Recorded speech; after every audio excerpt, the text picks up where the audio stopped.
Hello everybody, welcome back to Gay V Club. I'm Mariana Salem. I'm here with my co-host, Deah and Huck. We're two writers who love movies, television and books, especially when they're gay, and we're here to talk about how we relate to them as gay people of colour. And it is good to be back. Hello. Hi. Been away for a while for various reasons, but we're back. But just so you know, you can always keep up with us and what we're doing on Twitter and Instagram at gayv_club. We usually update those with what we're up to, why we're posting, why we're not posting, etc. So make sure you give them a follow to keep up to date with what we're up to. Through those, you can find our personal socials, which admittedly we do update more often. Sorry. And we've also got a Patreon. Yes, we do.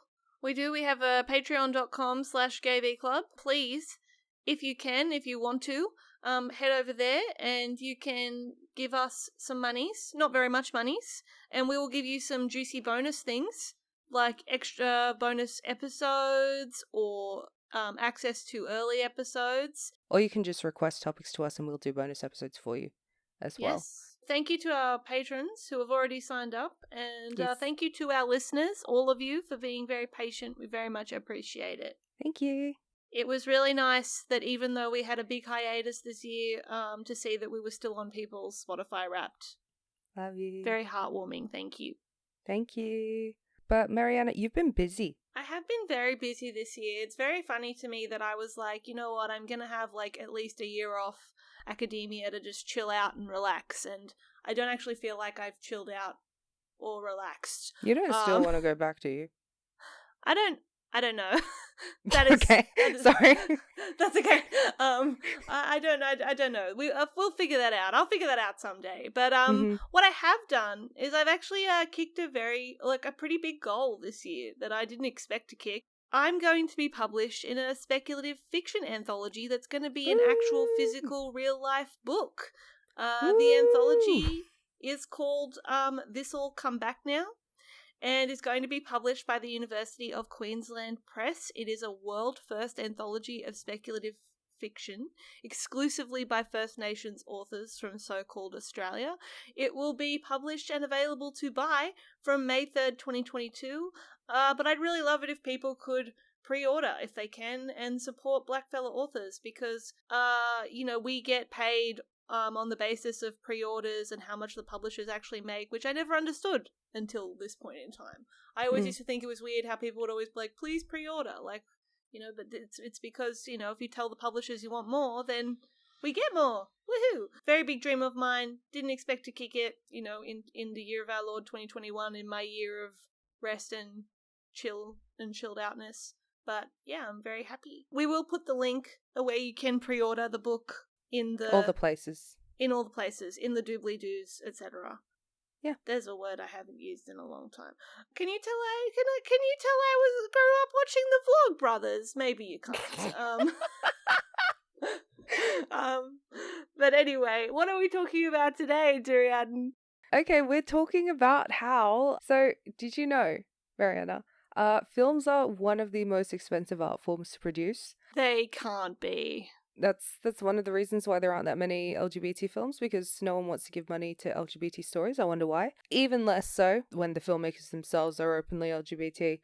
So today we wanted to look at the LGBT films that people have thrown money at. So we've got 40-something films to go through, and we're looking at them from lowest budget to highest budget, and we're going to determine if, I don't know, sometimes things that are expensive are worse. That hypothesis was proposed by the great philosopher Freckle in The Gay and Wondrous Life of Caleb Gallo. And if you haven't seen The Gay and Wondrous Life of Caleb Gallo, please pause this episode, go and watch it on YouTube for free, because that's where it is, and come back, because I feel that if you know what the context of where our title is from, you'll just be a happier person. You will just be a more fulfilled person. Unfortunately, some studios, though, are super cagey about their budgets. Very rarely do they release breakdowns of where the money went to things like salary or production or CGI, and they almost never include marketing costs, because that would probably be very embarrassing. Yeah, thinking how funny it would be if we had the actual numbers for The Last Duel. I would actually love a budget breakdown of like all of Ridley Scott's movies, to be honest. Yeah, but like The Last Duel is like his first biggest flop in forever, which is just funny. I want to see the budget breakdown for Gods in Egypt so I can see how much it cost for Ridley Scott to be that racist. Like, how much did it cost him? Excuse me, Mariana, my friend is in that movie as an extra. I do just want to say though that I'm not even sure, like, I'm not that trusting of Hollywood, and I'm not even sure that the numbers we get for these budgets are actually true, but they're the ones that we have access to. So we're ranking them based on the numbers that we are given. Yeah, reported to Forbes, etc. You're going to hear us say things like, only $1 million, like we're characters in Succession, but, you know, don't worry, we are poor. Yeah, but yeah, so for the purpose of this episode, we basically gave each club as a bank. We're just gonna see if the money was ours, and if we knew that if we gave them money and received the exact end results, like, would we give them that much money? So yeah, to kick off, just our baseline at $4 million is Moonlight. That's the price of perfection. It's the best movie ever. Please check out our most recent-ish episode on it. It's great.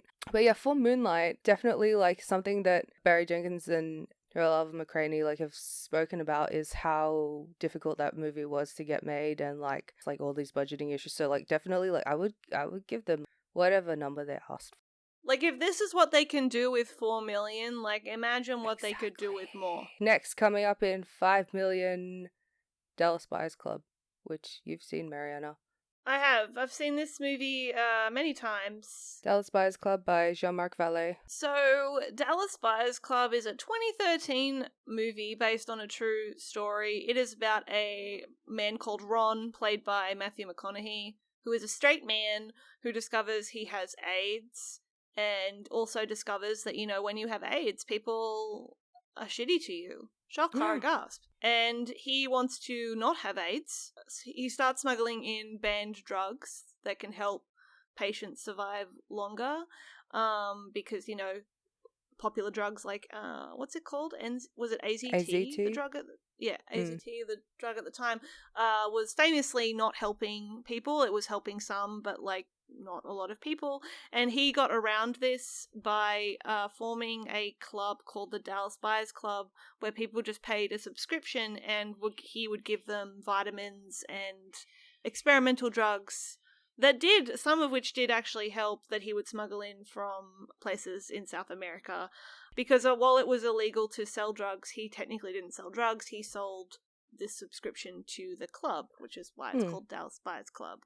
The movie starred Jared Leto as a trans woman named Rayon. I think both Matthew McConaughey and Jared Leto won Oscars for this. Yeah, they did.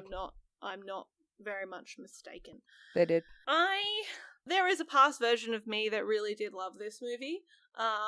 But, you know, since then I have grown, and I've come to realize that it is not a movie that is as good as it should be.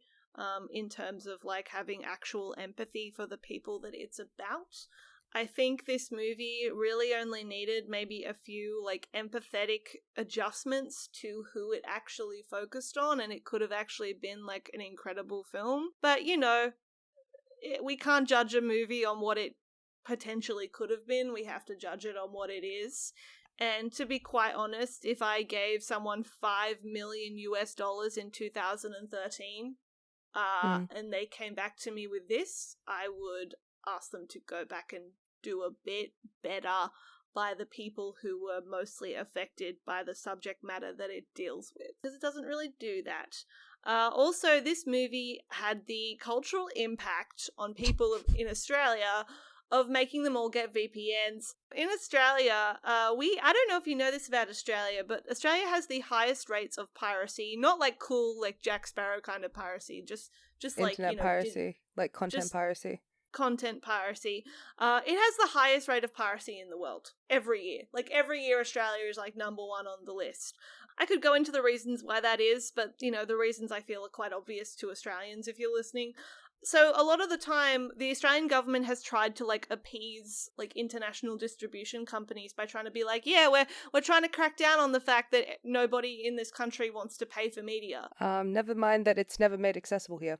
Yeah, never mind that it's never made accessible. Never mind, charge more for data in this country than most other countries, etc., etc. No. But one of the times where this happened, where Australia was put on the cringe stage for being like a huge nation of people who don't like Of paying pirates. for media, of pirates, is when this movie had come out in the US and it hadn't been released here yet, and many people had pirated it so much that Sony tried to take one of the large telecom companies here to court so they could get the IP addresses of everyone who had downloaded the film and, send them fines. And this led to a very stressful few weeks in this country where everyone who had pirated movies believed that they were going to go to jail for pirating Dallas Buyers Club, which I just think is really funny. Like, can you imagine, like, sitting in a circle, like, in the prison therapy session, and everyone's like, oh, what are you in for? And they're like, I robbed a bank, like, I killed someone, etc. Then it comes around to you and you're like, yeah, I just wanted to watch Dallas Buyers Club. Of course, no, that didn't happen. The court was like, yeah, we can't actually ask a company to reveal people's private information. But then people learned that, you should use a VPN. And also, I think it was the following year. It was banned. Like, all these sites were banned. Yeah, I think, or maybe it was the same year, actually, in 2014. If you have an Australian IP address, you won't be able to access any of the famed piracy sites. But I wouldn't know anything about that because I don't do that. Yeah. Dallas Buyers Club, like, in Australia, like, this movie, like, had a pretty big cultural impact in terms of the use of VPNs in Australia. Yeah. So, yeah, was the $5 million they spent to make that movie worth it? Certainly to the VPN companies it was. God. Dallas Buyers Club is a psyop, is an Australian psyop to make people buy VPNs. The true purpose of Dallas Buyers Club was to actually, like, get Australians to use VPNs. Anyway, coming up at 6 million, Portrait of a Lady on Fire. Lesbians just stay winning. We've talked about Portrait of a Lady on Fire before, but it's just one of those near perfect, if not perfect, movies. Yeah. Also, just like to note, we've mostly got American-made productions on this list because I feel like the culture around like movie budgets, discussion of budgeting and just the market. I feel like the West generally has more of a obsession with money and knowing about money. Well, I mean, France is also part of the West. When it comes to like this much money being used, there is definitely like a bit more, especially with like American productions. There's a lot more concern about like how much was it worth it, and how profitable these films are. But yeah, we've included some non-US, so we have included like some international films just to show like a little bit of a scale of like how much these things cost. Yeah, and also at 6 million is Bound, which is a perfect film. Once again, lesbians stay winning. Bound is the film that the Wachowskis made prior to The Matrix, and it's sexiest film ever made, and it's also it's really fun to watch because it's kind of like the blueprint. I only saw it for the first time recently, and I had a lot of fun watching it because there were so many shots in it that I was like, oh, they used that later in The Matrix. Okay, at 7 million we have the film Colette by Westmoreland, a biopic about the French writer Colette, starring Keira Knightley. This movie is okay. This movie is okay. It's not that expensive, so I don't really have much to complain about. I shouldn't really have much to complain about. It's more just like as a diehard Keira Knightley fan, finally getting to see this movie, which was in pre-production hell for like several years. It was admittedly a letdown, but I'm over it. I'm fine. I'm okay. Colette is one of those movies. It's like, it's kind of very ironic in the sense that it is a movie about condemning a man for like consuming the attention of a woman's career, but then like the movie itself focuses way too much on Colette's husband and not enough on her. So it's kind of ironic, like the film is doing the thing that it's trying to criticize the culture for doing, and it's like, maybe you should have just made a film about, the woman you've titled the film with, Like, that's Yeah. a crazy thought, isn't it? Mm. I like this movie, actually. Like, I have my problems with it, but... I love the style of this movie so much. And all, like, the little period jokes about, like, Yes. you know, like, the electricity and stuff. I love the costuming. Except, you know, there was that whole Egypt thing, but whatever. Yeah, I mean, I appreciate that they didn't try to, like, make that unproblematic, you know? Yes. Because it was, like, an actual thing that happened. Also at 7 million, Capote, directed by Bennett Miller from Moneyball. Truman Capote biopic starring the legend Philip Seymour Hoffman. This is what he won his Oscar for. Follows Truman Capote as he wrote In Cold Blood, which is considered one of the first true crime novels of all time. And yeah, I think it's a pretty good movie. I really like it. Philip Seymour Hoffman's great. Like, whenever I start watching a movie with him, it's like automatically 4 stars, and then I kind of like take or add away from it there. Because he's always like the best part of everything. Next up, $8.8 million US dollars. We have The Handmaiden. And that's on why 8 is a lucky number, lad. 8.8 million, and you get The Handmaiden, one of the best movies of all time. Definitely definitely the best movie of all time for you, Duriadin. Yeah. Would you give it more money? I don't know. It's like it doesn't need more money, you know? But like, you know, anything to make it easier. Really, like in the case of like, you know, for instance, like Moonlight, and like all these perfect films that we've just mentioned, like more money would have made it easier for these movies. Then yeah, definitely. Also, like, I don't know, I would have loved for The Handmaiden to actually be distributed in Australia. So that's something I would pay money for. I would pay money for an actual Australian release of The Handmaiden. But yeah, other than that, I would buy The Handmaiden take it out of Amazon's claws. 10.8 million is Pain and Glory. I love this movie. This is also a perfect movie. Like it or not, Pedro Almodovar, he's like a pioneer of gay cinema, and it's just worth noting that like I think this is like the last international film that we mention on this list anyway. Pretty much all of his films these days, like of this past decade, he's been pulling this kind of budget to make his stuff, and it's all been pretty good. Next at 11.8, we have Carole by Tordens. Why did you say that in a French accent? Did you really think this movie needed to be more annoying? Like, they said that you said it in a French accent. What is wrong with you? I was imitating Adele Haenel. There's this interview where she was promoting Portrait of a Lady on Fire, and she's talking about, like, her favorite lesbian films. And she says, oh yeah, Carole by Tordens. And you know how, like, film Twitter likes to, you know, just take snippets of conversation and thingy? Like, that was a meme for a very long time. Okay. Anyways, so this is based on the Patricia Highsmith novel, The Price of Salt. Obviously, you know, Carol has a cultural impact for the Harold They're Lesbians meme. The origins. Maybe Carol is worth it for that meme, but at the same time, like, I think that really just speaks to the lack of chemistry between Rooney Mara and Cate Blanchett. That, you know, at some point in that movie, that lady just, she turned over to Harold. She had to go and tell Harold and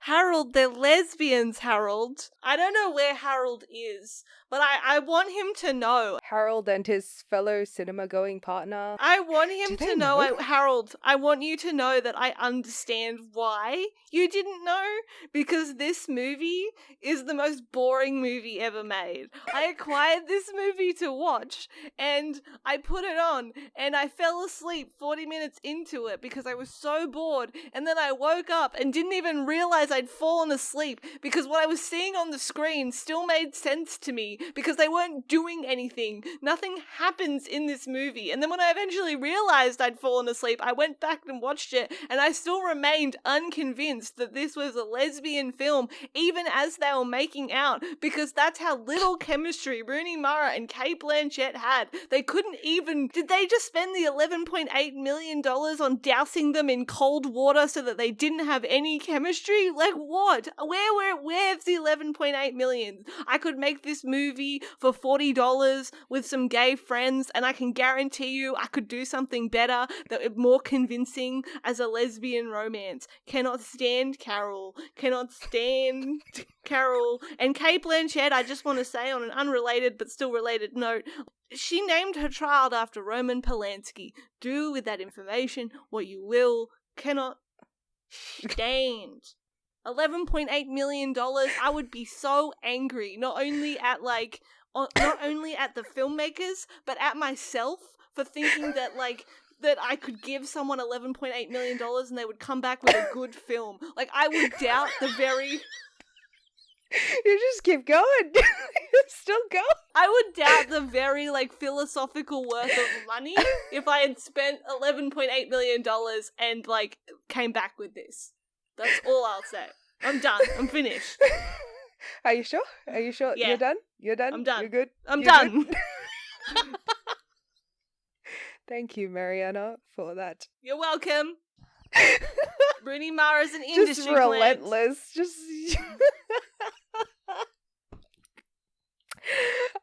But yeah, anyways, just in general, I like Todd Haynes in general, and I think this movie is a technical masterpiece, but I just hate everything else about it. It's based on it's a Patricia Highsmith adaptation. She was a lesbian author.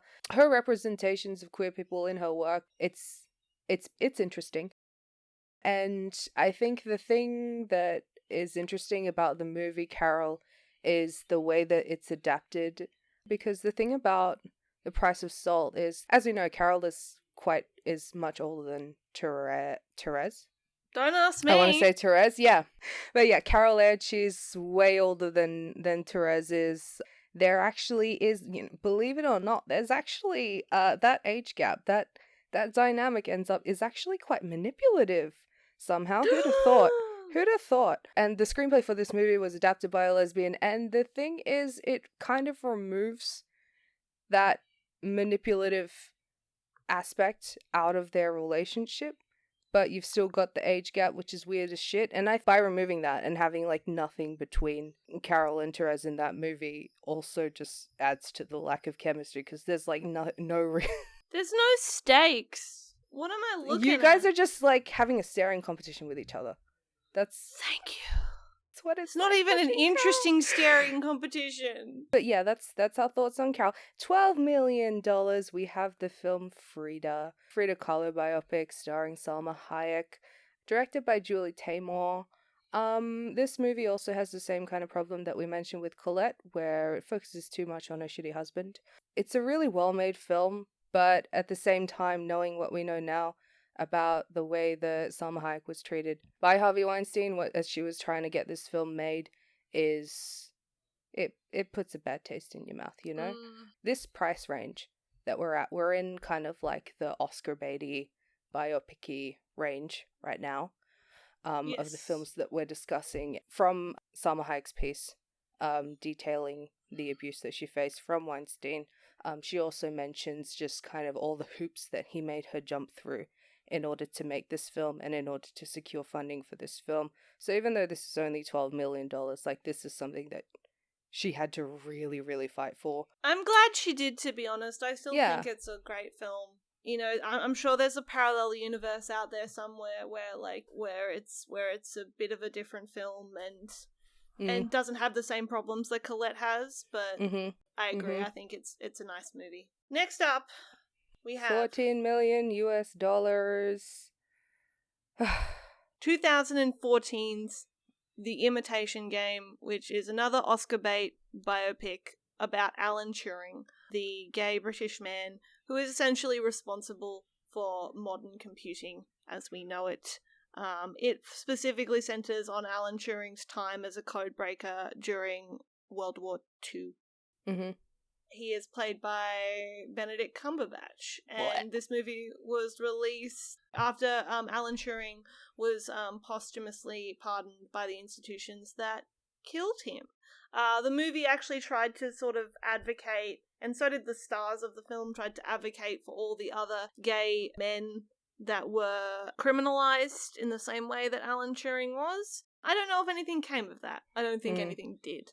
But I know for sure that Alan Turing and the gay men that suffered under that criminalization deserve better than this movie. I hated it. I don't think Alan Turing deserves this. I think it would be really nice to see someone have another crack at this, with much more care this time. And in the meantime, there's like a couple of docu-series on Alan Turing on like Canopy that you can watch for free. I highly recommend people go do that.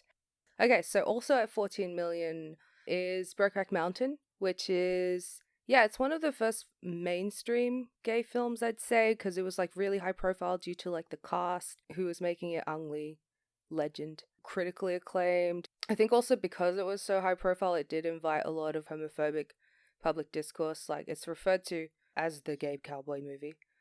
Everyone knows it as that. Quite a few people that did go to see it to make fun of it, and there are a lot of people that did go see it and, you know, don't feel any empathy at all and kind of just think it's all funny. Other than that, like, it's still like a massively successful film, and, you know, the right people know how good it is. The success of Brokeback Mountain, it encouraged more interest in gay stories that weren't so stereotypical, so it led to like increased financial support for gay storytelling. Rest in peace to Heath Ledger. Rest in peace, Heath Ledger. But please don't listen to anything that Jake Gyllenhaal says about this movie. I've never known someone to have like such a weird perspective on what the movie that they were making was about. I will note as well, this isn't the first gay film that Ang Lee has ever made. His best gay film, The Wedding Banquet, was made with only $1 million. This is not to say that in this instance that the expensive thing is worse, obviously. It's just that there are other things. It's just that there are small stories. And yeah. 15 million. We've got 3 movies here. Yes, we do. 15 million is an interesting number. Like, it's the middle Mixed of the bag. road. It's the middle of our top 40 list, but it's not the middle. No, it's very much not the middle. It's the middle of our list, though. Yeah. First up, we have The Favourite, written by Aussie legend Tony McNamara, which, you know, it's an ahistorical comedy about Queen Anne. Queen Anne and her ladies in waiting, basically. Directed by Yorgos Lanthimos. Misery Loves Company. It's excellent. It's a great movie. The ending is incredibly depressing, but it's a really good movie. And everyone is great in this movie. Perfect cast. 15 million. Would I give him more? I don't know what he'd need it for, but if he needed it, yes, I'd give him more. Also in this category, we have The Danish Girl, which is about Lily Elbe, who is one of the first trans women to undergo gender confirmation surgery. Transphobic casting, Eddie Redmayne, who only, in the year of our Lord 2021, admitted that he probably wouldn't do that if he was offered the role now. But you know what? He's saying this is in an interview where he's promoting his role in Cabaret, where he plays the second lead in Cabaret, which is usually played by queer actors. Alan Cumming famously has played the role, and he's playing the role. Like, Eddie Redmayne is playing this role in Cabaret, so it's very clear that even though he's saying he believes that, you know, there should be more accurate casting, it's clear that that's a rule for thee and not for me, according to Eddie Redmayne. I think it's interesting the way actors will they'll speak out about the problematic choices they've made in the past when they join like new queer projects. One of the biggest examples I can think of is Kate Winslet, like when she was trying to get people to watch Ammonite. She's just like, I can't believe I, a 40-year-old woman, was working with Woody Allen and like, what was I thinking? People like Eddie Redmayne and Kate Winslet, and the way that they will only really admit to these poor decisions and face regret to these poor decisions when, by taking on queer projects, they've kind of opened themselves up to scrutiny from LGBT audiences, and you really fucking need us to validate you in this. You really need us to validate you in this instance, and so you're only going to apologize for your shit now because you want us to watch your movie or go see your play. No, also it's just a bit funny as well because it's because I've only really noticed this happen like when they're doing gay films, especially. I don't understand why. Kate Winslet, were you scared that all the angry lesbian feminist dykes wouldn't go see your movie? Like, what? I don't get it. But yeah, that's something to look out for in future. I know Eddie Redmayne is being very disingenuous here, not just because he is, doing it in promotion of a queer movie, but because Eddie Redmayne famously defended J.K. Rowling during one of the many times that she has been a TERF. She is a TERF. And she is his primary source of income at the moment. So I really don't put any stock in any kind of regret that Eddie Redmayne may express. You're going to talk about this next one.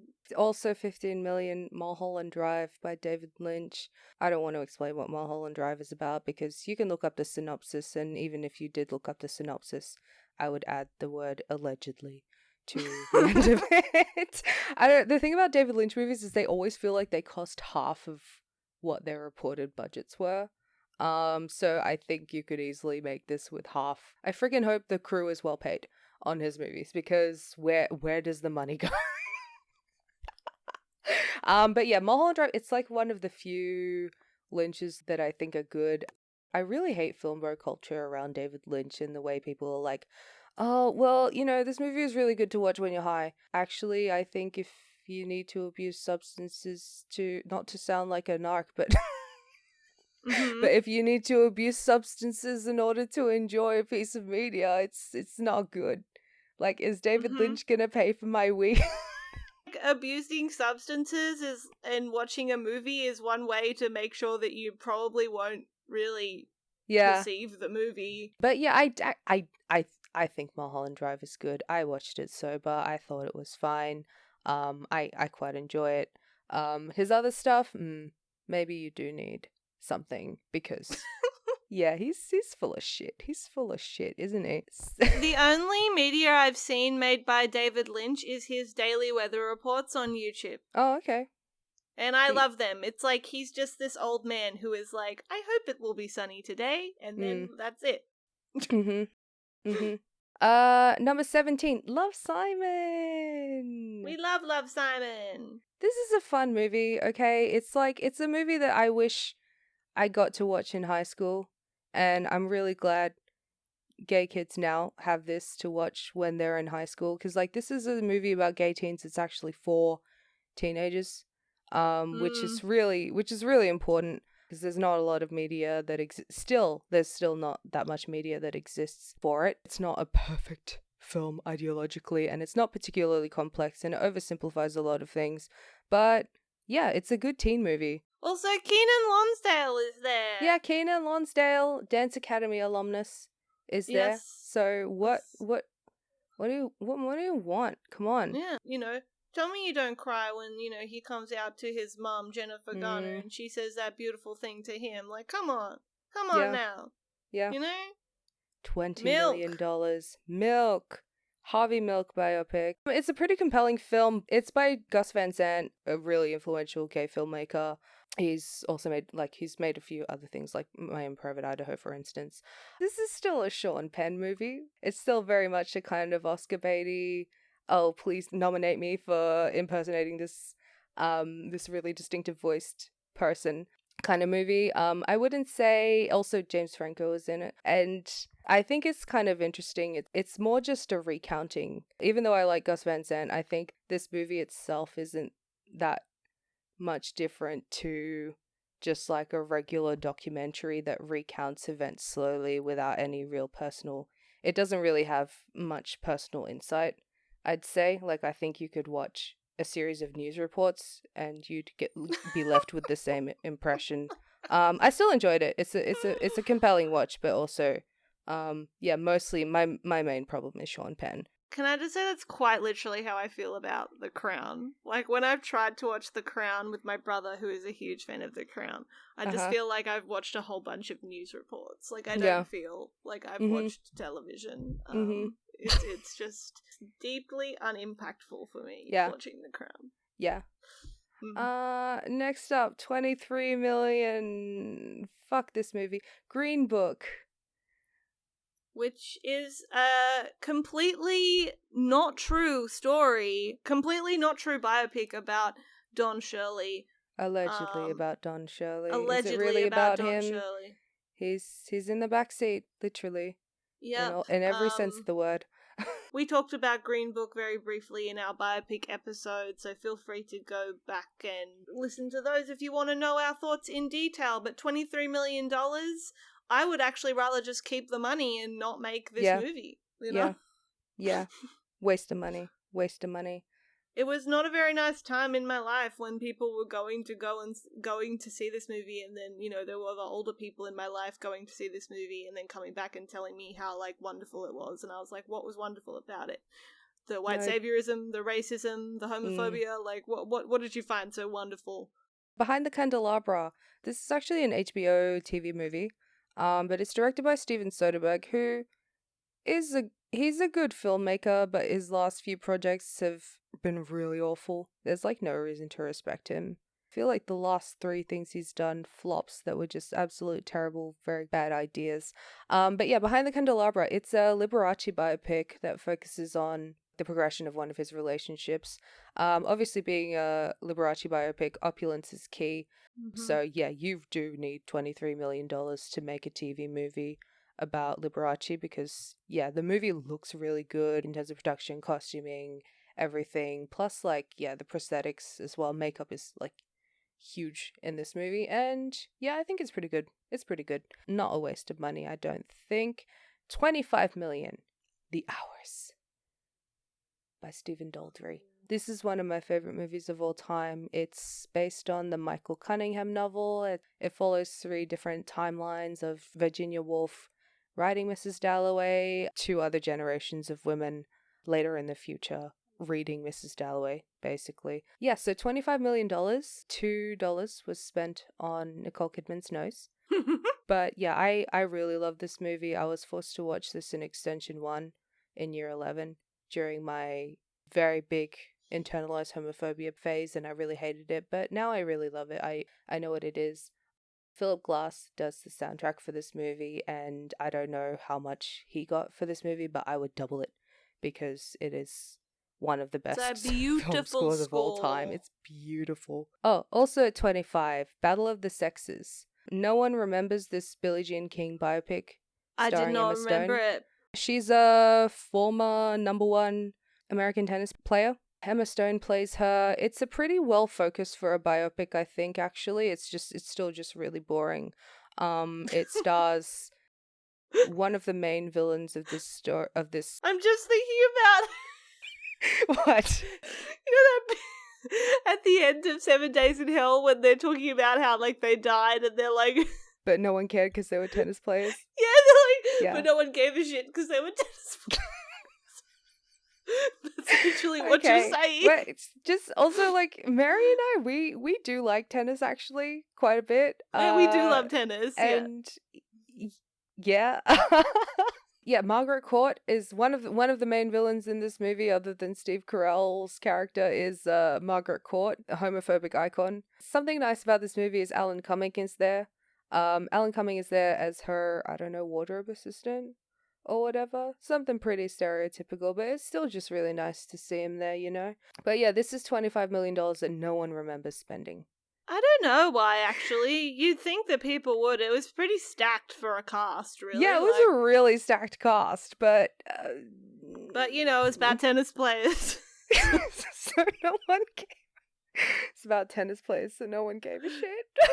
Yeah, I don't know. Maybe watch it. It's not a terrible time, you know? Okay, next. Watch it, and then watch 7 Days in Hell. Yeah. The greatest tennis film ever made. Yeah, the greatest queer tennis film ever made, 7 Days in Hell. Double feature, 7 Days in Hell and Battle of the Sexes. No.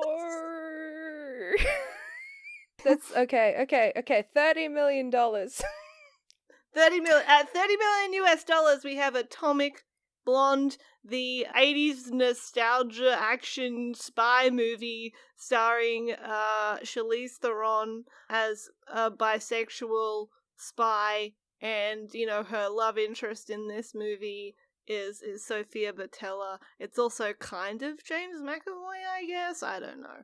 In concept, this movie sounds really cool. In reality, it looks great, but it is not cool. Yeah. I don't know. It's kind of like whatever. It's like a solid 3.5 stars, I'd say. I had a good time. Nothing that I care to repeat watching. Yeah. I had a good time when I went to see it. It's a David Leitch movie, so it looks really good. Yeah. And you enjoy it as you watch it, but do you want to watch it again? Not really. No, I've never watched it again, I don't think. This movie is based on a graphic novel called Atomic Blonde, The Coldest City. Yeah, Coldest City. The role of Delphine, Sophia Boutella's character, she was originally a dude in this comic, so they gender bent for this movie, thereby making Charlize Theron's character bisexual. Think about this. Do you remember when the trailers for this movie came out and literally the entire sex scene was in the trailers? Yeah. I do. And like, I feel like they kind of marketed it to men that way. Yeah. You know? It's really just, when you watch this movie, it's just like, oh, okay. Literally like James Bond, but with a woman. It's literally just like a woman treating another woman like shit. And I've had a look at what filmmakers have had to say about their decision to gender bend. They said it was because they thought that Delphine like represented Lorraine's like loss of innocence and like the person that she used to be. So feels kind of bad, tastes bad, and you know she ends up killing her or getting her killed. It's spoilers, but so also her death is also in the trailer. Question mark? No, and not everything has to be self-assessed, Marian. Sorry.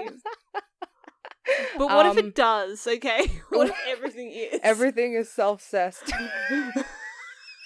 Charlize Theron's interviews around this film still fascinate me to this day. During the time this film being promoted, she would say in interviews, and whether or not this is just an anecdote she thin air to promote the movie, I don't know, but she said in like lots of different interviews that she would say things like that she was straight, but she often, you know, in her youth and in her like early 20s, like had fantasies about romantic relationships with women and even like dated women, but she would reiterate that she was straight, and I don't know what any of that means. Charlize, I just think it's really interesting. I just think it's really interesting, you know. I think we've talked about before how like straight act, when they are playing like a role that is gay or gay adjacent, they tend to find some anecdote from their past to pull out about how like, oh no, like I am on the wavelength, you know, even though I'm not gay, I am on the wavelength of the gays, which, you know, is, I think it's always kind of quite entertaining to hear what these anecdotes are, because it's like, oh, you think this anecdote is like the equivalent of being gay? All right, that's interesting. Atomic Blonde. Would I pay, how much was it? 30 million? 30 million. Would I pay 30 million for it? Honestly, if Delphine lived in this movie, it would be worth 30 million, I think. Or if it just wasn't like so, you know, I don't know, Delphine can still die, whatever. I'm not particularly invested in Lorraine being happy. I think most of that money went to paying for the music, to be honest. Yeah. When I saw this movie, it was actually like a special preview screening. Oh, wow. Thingy. Actually my friend like won tickets from Pedestrian to see this movie. Nice. But then she actually lives in Melbourne and it was in Sydney, and so she just gave me her tickets. And yeah, so this was sponsored by a certain brand of vodka that is so when we got to the screening, we got free vodka. It was really nice actually. It was like vodka mixed with like this iced lemon. It was great. But yeah, when we went into the movie with our drinks, there's like 3 separate times where she specifically orders that vodka at the bar, and so it was really cringe. So yeah, $30 million vodka ad. You probably wouldn't have noticed it, like if you no, not really. Like, probably not. $30 million vodka ad. Moving on, 31 million. The Birdcage. I love this movie. It's adapted from a French-Italian comedy film musical. Robin Williams is in it with Nathan Lane. They are beautiful. together. This screenplay was adapted by Elaine May, Queen. And yeah, this film might seem really dated now, but I still really love it. Like, it's just a wonderful time. I don't think a film being dated is necessarily an indication of whether it's bad or not. Like, things can be dated and still be good. Like, they're just, it's just of a particular time. And but no, I'd only watched this movie for the first time recently. I absolutely loved it. I struggle a lot usually to watch things with Robin Williams in them. Like, since he died, like, I can't. It makes me too sad. But this movie was like, I had a great time with it, and I also loved Christine Baranski in this movie. Her and Robin Williams, like, I just loved them. In this movie, they were so funny. Beautiful movie. Love Nathan Lane. Everything he's in is always wonderful and brings a lot of joy. So I would happily give this much money to make this movie. Happily. Every time. Yeah. So next up we have, between 30 and 39 million, we have The Power of the Dog, which is a Western. By Jane Campion. Yeah, Power of the Dog, it's actually like one of my favorite movies of the year. It's really good. Unfortunately, Benedict Cumberbatch is in it, but yeah, that's the power of Jane Campion. That's the power of women. I still enjoyed it. I also think it's okay that he's in this because, like, he's meant to be, like, he's so annoying. He's meant to be, like, the worst trademark, like, so it's fine. And, you know, I think actually it's a stroke of genius that Jane Campion was like, I need someone who can be the worst, and then she, like, rang up Benedict Cumberbatch. Yeah. The score of this movie is probably one of my favourite scores of the year. The music in this film is by Johnny Greenwood, who also did Spencer, and I haven't watched Spencer, so I haven't heard the score for it yet. Who gives a fuck about Spencer? He also did Phantom Thread, a movie that I am not a huge fan of, but it has got good music. Johnny Greenwood, he's in Radiohead. Damn, cool. Didn't know that. Benedict Cumberbatch. Like, not to keep talking about him, but, like, the character he plays is, like, the most dramatic bitch I've ever seen. Like, I thought this movie was a comedy because his character is so dramatic. Like, there is a scene that, like, absolutely cracks me up. Jesse Plemons comes in and is like, hey, bro, I'm gonna, like, you know, get our parents to meet the wife, so could you maybe come to dinner? Could you maybe, like, clean up, bro? Like, you know, make sure you have a shower and stuff and look nice because, you know, we're having dinner with the wife and the parents. And, like... And then he Cumberbatch's character, like Phil or whatever his name is, looks at Jesse Plemons like he's just asked him to run over a baby with a bus or something. Like, the look on his face is like, I simply am not going to do that, you know, and there's, like, no reason for it, and then, like, the next minute, you know, they're having dinner, Phil doesn't show up, and then he does, and just humiliates Kirsten Dunst, looking filthy, he's looking disgusting, probably stinks, like, I feel like I could, like, emotionally, I could smell him watching this. Like, memes aside, this movie is good. It's a really great exploration of toxic masculinity, as you've probably seen all the critiques. As you've probably seen all the headlines say. I think a lot of media that I've seen trying to touch on this topic, I'm gonna use Ted Lasso as an example. I think there's only so far you can go without actually addressing how homophobia is, like, one of the greatest contributors to this issue, one of the greatest factors of this issue. I really like that this film went in on that. It did. Love that movie. Would happily pay. Give Jane Campion whatever amount of money she wants. 40 million. In this category, we have Rocketman, my best friend, my beloved Rocketman. I love Rocketman. We've talked about Rocketman a lot on this podcast. My fondness for this movie has only ever grown. I would happily give $40 million for Rocketman. Much like with Behind the Candelabra, the Liberace biopic, like, it's Elton John. To get the aesthetic right, and the aesthetic is key in this case, yeah, you need the money.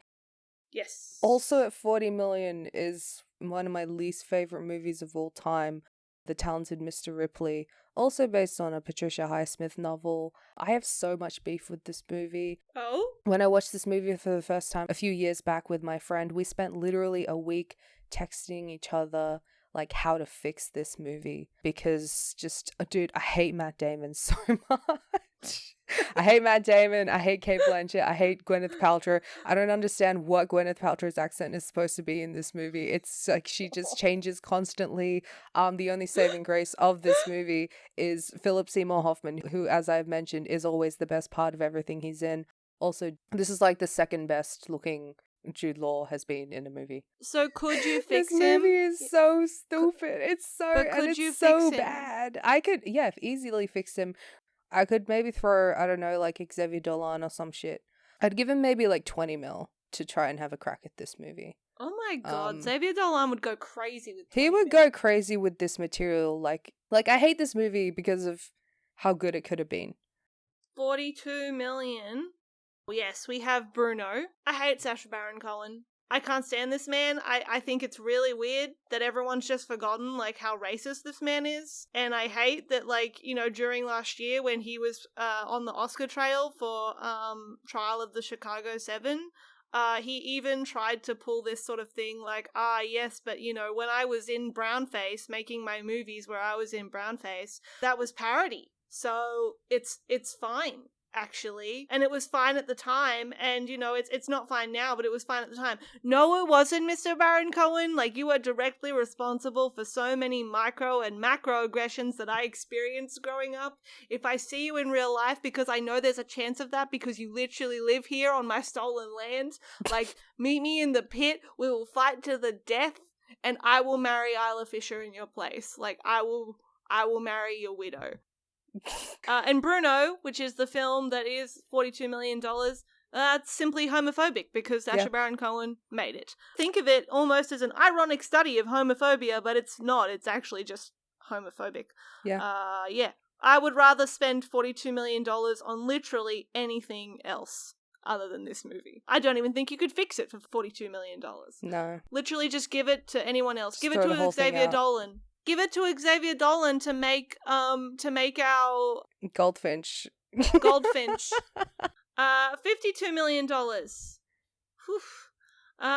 Another fuck this movie. Have you noticed, guys, things that are expensive? Sometimes things that are expensive are worse, and they're really getting worse as we're climbing this ladder. Freckle was correct. Bohemian Rhapsody. We talked about this in depth, why we don't like this movie, in our Men Loving Men biopic episode. This movie is just a lie, and it's an expensive lie. There's very little to redeem it. I'd almost argue there's nothing to redeem it. There's nothing to redeem it. Not really. Next up, $54 million. We have my friend, my best friend, my guy, my dude, V for Vendetta. Yeah. Based on the graphic novel by Alan Moore. It is a speculative fiction movie. The screenplay is by the Wachowskis. It is a fun movie about how fascism can affect LGBT. That's what Deah has written in the notes. It's a fun movie about how fascism can affect LGBT people. Kind of an accurate description of what the movie is. But I feel like V for Vendetta is pretty famous as a movie. Most people have heard of it. It's mentioned in a lot of other media, sometimes in pretty bad faith. It's kind of got this reputation as being like a guy movie. Thank you, John Green. Fuck you. But this is essential queer cinema. V is trans. V is trans, yeah. Can you elaborate, Mary? V is trans. Why do I need to elaborate? V is trans. Yeah, like, V is trans. My opinion of this movie, as someone who deeply loves this movie and also loves the comic, I definitely think that if you think of the movie as an adaptation of the comic, it's not good. Because the comic is very much about anarchism, whereas the movie is sort of more like, it's not that. I think if you think of the movie as its own separate thing, and the comic as its own separate thing, it's fine. It's good. I think this movie has become quite prescient, and a lot of people have thought about this movie more as time has gone on, because the movie has become, like, almost prophetic in some ways. You know, in 2009, I believe, is when it came out. 2005. 2005, holy crap. Feel old yet? Yeah, I do. 2005, when this movie came out, I think it was probably written off as just a quirky little superhero movie. And it was more than that. I think it was always more than that. Due to some current events and past current events, people have realized that it was always more than a quirky little superhero movie. This movie is so good that I'm not annoyed by Natalie Portman, so... Yeah. One of the pieces of media that I saw quite young that made me love speculative fiction. I'm never going to disparage this movie. I recently watched it with your dad, Duriadin, and had a great time. That's not a joke, everyone. I literally did. Like, Duriadin was having a nap, and I watched this movie with their dad while they were asleep. We have now reached the inconsequential price range, I think. Do you know what I mean? I do. So at $58 million, we have Deadpool, which is an LGBT movie on the technicality that Deadpool is definitely not straight. He has identified as many things over the years, but I'm just going to go with the words not straight so that people don't jump down my throat. The movie, particularly the first movie, very much just treats this like a joke. It's not done in any way that's meaningful, and I suppose they get away with it as well because Deadpool, like, very much is not a serious character who takes himself seriously, but the way they handle it still leaves a bad taste in my mouth. Still love the Deadpool movies. It could be better. Right. They could, oh my god, absolutely they could be better. It's the only media that I enjoy Ryan Reynolds in these days. I wish he would stop doing everything else that he is doing and just make the final Deadpool movie that he keeps talking about but never actually giving us. I would love to give this movie a bigger budget if it would mean it wasn't homophobic and that it wasn't racist. I will pay you not to be... Yeah, I will literally for pay $58 million, I will stop. Ryan Reynolds is like, for $58 million, I will stop. Yeah, and also to not hide behind China as the reason you're not doing what you should be doing. But anyway, that's Deadpool at $58 million US. Next up, $60 million US, we have Interview with a Vampire. You like this movie? I don't. Oh, really? No, I don't like this movie. I just acknowledge that it's like a piece of cinema for a lot of people. Okay. I don't like this movie. I actually, as you know, I'm a bit of a vampire auntie, and That's true. I remember even like when I was younger and tried to watch this movie, I was like, I don't like that he's a slave owner. That makes me very uncomfortable. I think also, like, weird fact, but I think this was the first film I ever saw, like, where I saw like nudity in a film, and I remember this very distinctly because I was like, oh my god, Mum's letting me watch a movie that has a naked body in it. Wow. I know many lesbians who cite that scene as instrumental for them. I don't know if that was instrumental for me in any way, but I definitely have the memory of going, oh my god, am I allowed to watch this? Because I was quite young. I think I was like 13 or 14. Yeah. I don't really like vampires, and my only thing that I really like about Anne Rice is that there was a TikTok meme going around once that was like, tell me you're gay without telling me you're gay, and this guy just had a TikTok where the caption was, I'm Anne Rice's son. And that was it. Your thoughts on this film? My thoughts on this film. Okay, so this film is actually the origin of the here's my review, not gay enough meme. Like, this is the original film that was being discussed. It was actually for an SNL skit. Which I'm not going to go into that. So, fans of Anne Rice's Vampire Chronicles, everyone believes Lestat, the vampire, is gay. There's like a lot of gay subtext in those books. Anne Rice herself does not appear to have like consciously done this, but she's generally pretty good-natured about it whenever critics and fans bring it up. She's just like, oh yeah, I'm so glad you saw that, or I'm really honored that you see it in this way.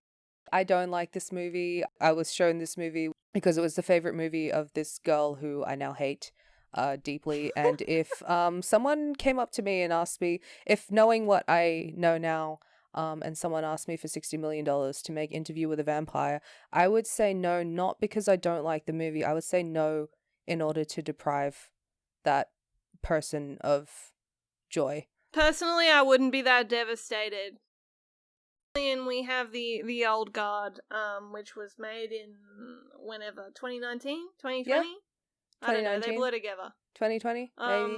$70 million for the Old Guard. I mean, it's based on a comic series by George Rucker about a group of immortals who work as mercenaries to quietly save the world. Two of these immortals, Joe and Nikki, are gay. Like, in the movie, they're canonically gay. I'm pretty sure, I mean, we're all pretty sure that Andy and Quinn... Yeah, we know this. In the comics, Andy and Quinn are gay. Well, Noriko. Oh, okay. Her name is Noriko in the comics because, interestingly, they cast Veronica Ngo in the movie, who is Vietnamese, and they very kindly, after she requested it, changed the name of the character, which is pretty cool, I think, but also kind of speaks to what a freaking blank slate, nothing character Noriko originally was, where like her cultural identity meant nothing, and you could just you can just swap out her name, where her cultural identity meant nothing, that they cast someone of the wrong race to begin with. I really love Gina Prince by the Woods' direction. The fight choreography is great. Like, everything physical about this movie is great, but it looks shit. I don't know where the money went, and it could be way better. The soundtrack is so bad. Mm-hmm. I can only guess that maybe the budget went to paying the actors, because the cast is pretty good. Yeah. We love Kiki Lane. My only complaint is that Charlize Theron, I think, went too far in the direction of, I'm going to play an immortal who's, like, bored with life because she's lived so long. But I think she went too hard on the bored bit because she really looks like she's just bored, like, of the movie itself. They're making a sequel to The Old Guard at the moment, though. But I know you're not keen. I'm not really keen, given where volume 2 of the comic, which was released after the movie came out, given where that ends, it's like, do I support these characters? I don't even support this lesbian relationship that you've put in front of me, because it's the worst thing I've ever seen. But yeah, we'll see. Maybe maybe when you're putting something on a huge freaking screen, spending however much more money it takes to make a movie, you will consider these things. Perhaps. But, been wrong before. Been burnt before. 84 million. Birds of Prey! We have a whole episode on this. I don't really think we need to spend a lot of time on it. I mean, I'd love to because I love this movie, but yeah, this movie is a bit like Deadpool in the sense that the main character is not straight, is bisexual. The film brings this up like super duper briefly, like in a blink and you'll miss it acknowledgement right at the beginning of the movie. So if you were busy putting your phone on silent, you probably missed that acknowledgement. We still love this movie though. It's all about emancipation. It's not really about it's not really about relationships in that way. It's just about, getting your besties together and going to kill some awful people. I love and that's women. Beautiful. I love stylized violence and women. That's all we need. A bunch of million. I would give this movie more if it meant that I could have more, Birds of Prey. We could have Poison Ivy. If we could have Poison Ivy. Margot! I know it's not her, actually, that it's not her fault. Like she's trying. I know she's doing her best, but come on! Mm-hmm. 90 million! Also inconsequential, but still, I think, still the protagonist. Girl with the Dragon Tattoo, 2011, by David Fincher. I honestly hate the Millennium series. Maybe it's because I'm reading an English translation of it, but I think it's shit. That's why my love for this movie is very impressive, I think, because I don't care for the story at all, but it's just so well made. I don't care. But yeah, the main character, Lisbeth Salander, is bisexual, and you do see her with her sometimes girlfriend in this movie, played by Elodie Young. So, yeah, thanks for that. Thanks for that. I've never seen that this movie was gay, or that this story had any kind of gay content in it until Deah put it on the list. It feels very much like, with the original story, that kind of detail is only added in to make Lisbeth more edgy, Oh, right. Yeah. Fun. But yeah, still nice to see Elodie Young. That's all we care about. Do you know what's ironic about this next movie? Mm-hmm. Is that I said when we talked about the first Deadpool movie, I was like, oh, I would give Deadpool more money if it wouldn't be racist or homophobic. Well, in Deadpool 2, that theory was put to the test. It got a sweet $110 million, sorry. 110 million. It got $110 in spirit. It got $110 million US, and it was still just as homophobic and racist as the first. But I think maybe it was slightly less homophobic, actually, in the sense that insanely this movie was marketed on having Marvel's first openly gay superhero, which really baffled me as a fan of the, Deadpool comics, because I was like, well, duh, it's got Deadpool in it, but why wouldn't you market the first film like that? It's because in Deadpool 2, they make Negasonic Teenage Warhead, who is played by, actual lesbian Brianna Hildebrand, they make her, a lesbian in the movie, and she's got, like, a girlfriend, and, Deadpool, like, teases her about it in a sort of, like, big brother sort of way. But yeah, it just made me insane because it was just really weird for me, like, talking about this movie with my friends, with them saying, like, oh yeah, and it's got, like, the first, gay... they really, like, put a gay superhero, like, in Deadpool, and it's like, yeah, that's, like, Deadpool is there. Like, I can't even think of an equivalent of this happening. Like, I've never seen this happen in anything else. It was just bizarre to see, like, but it truly showed me that they don't actually give a shit about that element of Deadpool, which is really sad, because that's actually, like, a pretty big part of who Deadpool is. And it was also quite maddening in the sense that there's a very clear, like, allegory in this film for, like, conversion therapy, and it's really weird that, it's there. Like, there's all this stuff that's there, but it's not mentioned in relation to Deadpool. Again, which sucks. They would just rather make jokes about him being in love with Wolverine, even though he really is in love with Wolverine. But anyway, my eye's starting to twitch, so I can't talk about this anymore. 110 US dollars. Look, I'll double the budget of Deadpool 3 if you once again, Mr. Reynolds, please. I am begging you. I would double the budget of Deadpool 3 to make Ryan Reynolds stop and not actually have Ryan Reynolds there. I think you can easily replace him with someone else. I have secretly always thought that Andrew Garfield could do Deadpool. Oh, because shit! Because his Spider-Man, like, has lots of, like, Deadpool-esque, like, moments, and I always thought that he could actually do Deadpool if he wanted. That's another discussion for another day. Next up, we have 128.5 million. That's so much money. Oh my gosh. Much money. Cloud Atlas by the Wachowskis, based on the David Mitchell novel. If you haven't seen this movie, you've probably heard about the yellow face.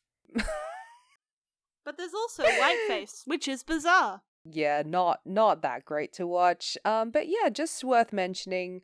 Though the Wachowskis, they're some of the only LGBT directors that have actually been able to secure budgets this high for LGBT stories. Yeah, Matrix movie. Merryana didn't actually let me officially put the Matrix movies on this list, but because, well, if you're not going to put Venom 2 on this list or Venom 1, you can't put Matrix on here. Yeah, I mean, but like technically, like, we could put The Gentleman by Guy Ritchie on this list based on because Hugh Grant is gay in that movie. I didn't know that, and now that you've told me, I'm just... That one's 22 million, by the way, and deeply racist as well. Sorry, that's not funny. But yeah, Matrix movies, first Matrix, 63 million, the next two Matrix movies, 150 million each. They got cash money. There's no official reports on how much the new Matrix movie costs, but it's probably something insane like that as well. But yeah, Cloud Atlas, no, I would not give $128 million for this. Nope.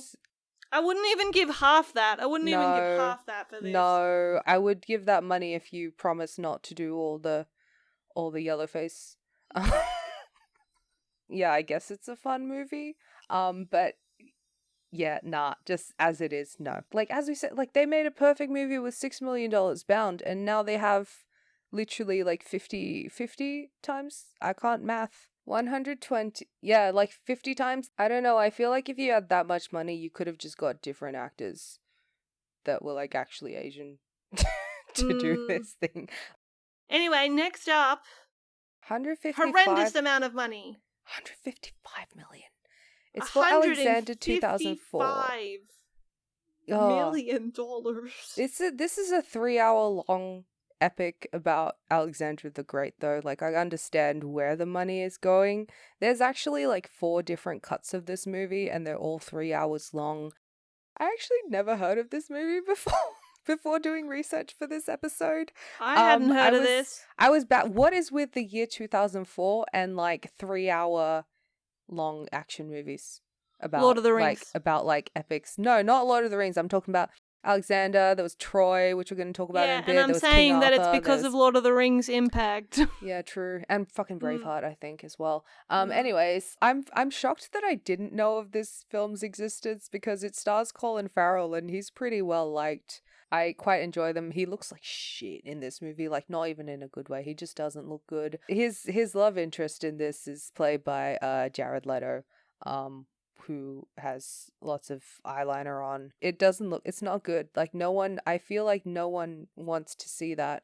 Like, it's kind of impossible to ignore the fact that Alexander the Great was gay, but this film does its best to avoid it. It doesn't completely avoid it. It's more just like Colin Farrell and Jared Leto kind of like speaking about each other as like Achilles and Patroclus metaphors. That's about as gay as it gets. There's also like this other side character that Colin Farrell has a sex scene with, but it's also like no real loss because no one really wants to see that. I'll take your word for it. I've never watched it. I watched it for this episode. Your dedication. You're welcome, guys. I thank think. you, Deah. I don't. 175 million. This is not a gay movie, but it needs to be said. This is Troy 2004, which is also a very similar movie to Alexander 2004. But yeah, Troy is not gay at all in that they completely straightwash the relationship between Achilles and Patroclus. Is this a movie with Eric Bana in it? Eric Bana plays him. Hector. I like him. He and Diane Kruger, like, as Helen, like, Hector and Helen have something going on in this movie that is, I don't understand. That's just because it. it's very Eric interesting. Bana and Diane Kruger. Yeah, it's real interesting, lads. I feel like more people think about those two in this movie than they do about Brad Pitt and I think it's Garrett Hedlund. Oh yeah, $175 million and it's not even gay. I would not give it 175. I would not give it. Would not. It's not that fun. And last up, drum roll. Drum roll, the most expensive LGBT film, at least technically, is, drum roll, The Eternals. Or Eternals. I think it's actually just called Eternals. Yeah. But it feels weird just calling it Eternals. It's The Eternals, directed by Chloe Zhao, released in 2021. Yeah. This movie cost $200 million to make. I think in general it was money well spent. I do think it was money well spent. We actually really enjoyed this movie, sorry. I'm not sorry. It's over 2.5 hours long, but I didn't even feel that, while watching it. Yeah. It's done very well. I was very entertained the entire time. And I actually would watch it again, which I think is like a good litmus test for a movie. There are a lot of movies on this list that I absolutely would not watch again, but Eternals would happily watch it again. And yeah, so of all the films we previously discussed, they all feature an LGBT protagonist. Meanwhile, Eternal's gay character in question, Phastos, played by Brian Tyree Henry, while he is part of the main ensemble, he doesn't get much screen time. We thought we'd mention it though because Marvel is the hugest thing ever, and they made a big deal out of having the first LGBT plus kiss on screen. And you actually do see it. It's not like blink and you miss it. Like, it's very much there. Also, the sequence in which it happens is one of, my favorites in the movie. Like, it's a really funny and really lovely sequence. I just love this whole sort of scene of Richard Madden's character and Gemma Chan's character, coming to Phastos' house and seeing him with his husband and his kid. And his husband's played by our fave, Haz Sleiman. We love you, Lebanese legend. Also, I think it's really beautiful. Haz was the one that he said to Brian, I think you should speak Arabic. And he was like, oh, that'd be a great idea. And so he, learnt the Arabic to speak for the movie. It was really nice and it's really lovely. And also, I just want to say, Angelina Jolie is in this movie. And she is bi and she's a queen. And, her and Richard Madden have a fight scene. And I love bi on bi violence. I'm here for it. Also, I just think all the Eternals are bi. It's the old adage of why would you live forever and not be gay. It was such a good movie. It was so funny though, hearing Richard Madden bang on about a character called Cersei. It was very funny. I was having a good time. And Kit Harington. And Kit Harington, go on about Cersei. Okay, guys. I think actually it's a pretty nice movie to be this high, to be honest. If we'd ended this list on Troy, I would have felt very pessimistic. Yeah. We did like the movie in general, but this is, in terms of gay content, this is 20 minutes out of nearly 3 hours. Hypothesis, sometimes things that are expensive are worse. I would say sometimes things that are expensive aren't that very gay at all, actually. The most expensive thing with the most substantial gay content on this list is Cloud Atlas, and that's just bad. So yeah, that's just sad. It's worse in this case. That's just depressing. It's depressing in this case. It's also, as we've mentioned, there are so many great LGBT films that have been made. Moonlight was our baseline of 4 million, but there are so many other great movies that are our favorites that have been made with way less than that. And really, when you look at films like Eternals and Troy and Alexander, and you could make hundreds of other really good films with just the amount of money it takes to make one of these big spectacles. Literally any of the last 6 or 7 films we just mentioned, except for Birds of Prey, I would happily not make them and give the money to an LGBT filmmaker to make something gayer. I also just think with film, because the market is quite hostile to original stories these days, it's probably getting a lot harder for films to have gay content, let alone for LGBT filmmakers make the films that they want to make. And on that note, I would like to say, it is also good to there is a lot of great TV at the moment. I feel like TV is where it's happening because it's not as it obviously still is market determined. TV, you have a much longer amount of time to make money off it. I think TV these days is a lot easier to find even than LGBT films are. Not that it's super easy. Sometimes things that are expensive are indeed worse. Sometimes they're not that bad, but, sometimes they are worse. And sometimes things that are cheap are better. But also, all the time, if you do have more money, it's easier to make these things. Yes. And we should be trying to make things easier. What have we got coming next for the listeners of Gay V Club, Duran? Next up, 2021 LGBT film and TV wrap-up. Hell yeah! Yes! Thank you! We hope that, you have enjoyed listening to us pretend that we know what we would even do with this kind of money. Alright. Thank you, guys! Thank you. Bye-bye.